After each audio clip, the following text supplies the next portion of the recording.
Hey guys, welcome to my third video on analytical mechanics.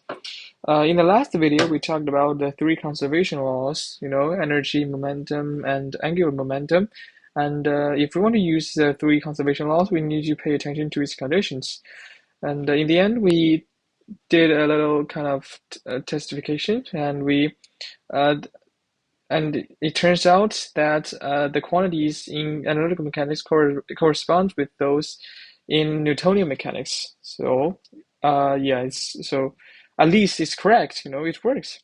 Well, in this episode, we're going to talk about a very important concept called potential energy, and also it's mentioned in Newtonian mechanics, and we're gonna work this out in a different approach using analytical mechanics. Well, in the last video, we only talked about the Lagrange's function of a single free particle. However, what we're dealing with now, well, what we're dealing with is mostly is about closed systems. I mean that they will include a closed system will include more than one particle, and oftentimes they will have interactions between each other. So there will be like a kind of field. So we need to introduce a quantity to describe that kind of interaction, and potential energy is the the thing we want to use. And in analytical mechanics, it obviously depends only on positions, so it will be in a form like this, because in Newtonian mechanics, we have several different potential energy like uh, this and this. And this is elastic, and this is about gravity. So these two terms we can obviously discover that these two terms include only the position of the particle instead of generalized velocity or something else. Well, actually, uh, all of potential energy includes only the positions. And after we talked about potential energy, we're gonna uh, introduce to a new form of Lagrange's function. So, as I said in my last episode,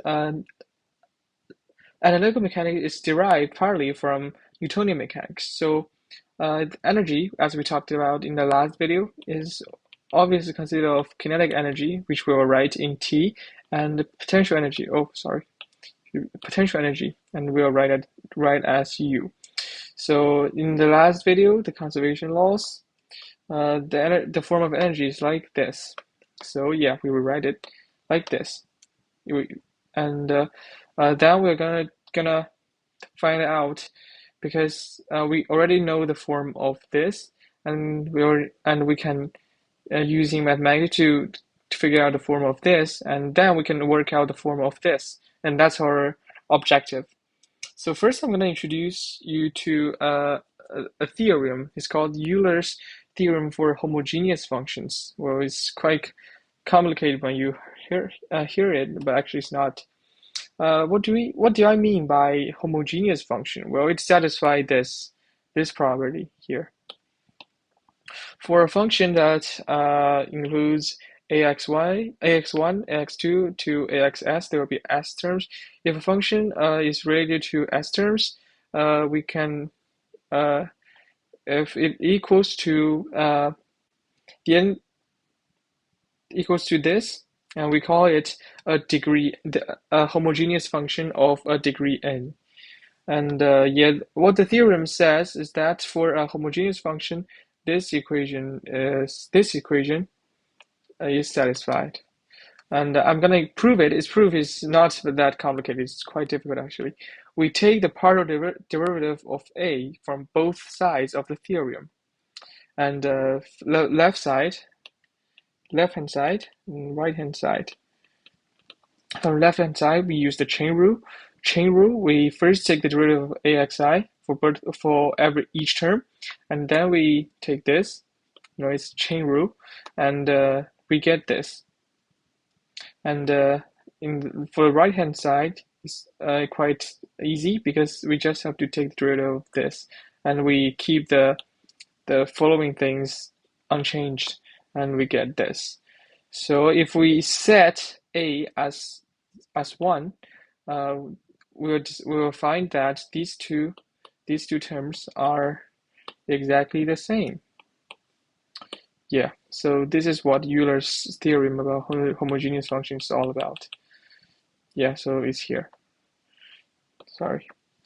So obviously, the kinetic energy is a homogeneous function because, the t is only related to generalized velocity, as we talked about in the last episode, and is proportional to the square of generalized velocity. And we want to check what is the degree of t. So we feed 2 times generalized velocity the in kinetic in the form of kinetic energy, and of course, because this is proportional to generalized velocity squared, so of course this is 4 times t, and from the definition given above, the degree is obviously 2.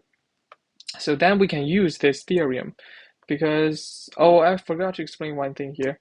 So since energy is equal to kinetic energy plus potential energy, and we only see terms generalized velocity here, so uh, we can infer that Lagrange function uh, will only include the this two terms. Yeah. Because if there will be some other terms after taking derivative, things will not work, and especially the result consists only of generalized coordinates and generalized velocity. It's kind of abstract here, but I think you guys can understand what I'm trying to talk about here. So here we calculate. We want to make some. We want to figure out what exactly is this term. So we just rewrite it because, as I said, if you want to take the partial derivative of Lagrange function over a generalized velocity, it will only be related to these two. So, and the potential energy is only related to positions. So obviously, it has nothing to do with generalized velocity. So we can just forget about potential energy and only keep kinetic energy here. And yeah, from the theorem theorem here, we can get that this term is actually equal to 2 times kinetic energy. And yeah, we combine these two equations together, and we will get the Lagrange function is equal to the kinetic energy minus potential energy here. And yeah, this is the form of Lagrange's function for a closed system with particles.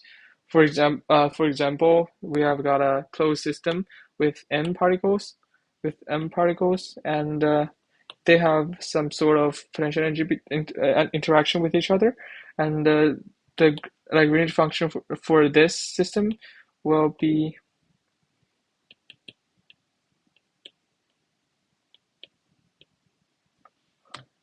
oh sorry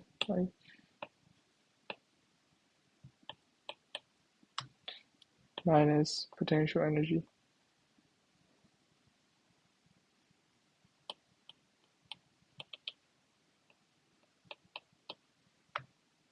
Yeah.